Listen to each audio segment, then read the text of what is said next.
గ్రామ ప్రజలకి, అదేవిధంగా చుట్టుపక్కల గ్రామాల నుంచి వచ్చిన తెలుగుదేశం పార్టీ నాయకులకి, కార్యకర్తలకు అందరూ కూడా నమస్కారాలు.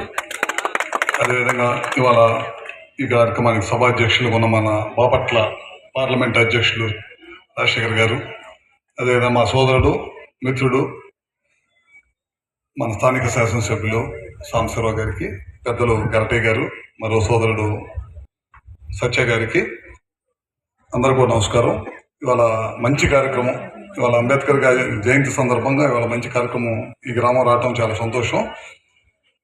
పెద్ద ఆయన స్వర్గీయ నందమూరి తారక రామారావు గారు ఏ ముహూర్తాన ఈ పార్టీ పెట్టారో కానీ 43 సంవత్సరాలు చిక్కు చెదరకుండా ఇవాళ ఈ పార్టీ ఎంత బలంగా ఉందంటే ఈ దేశ చరిత్రలో ఇంత బలమైన ప్రాంతీయ పార్టీ నాకు తెలిసి ఏది లేదు. ఇవాళ మనం కోటి సభ్యత్వం గల ఏకైక పార్టీ ఏదైనా ఉంటే అది తెలుగుదేశం పార్టీ.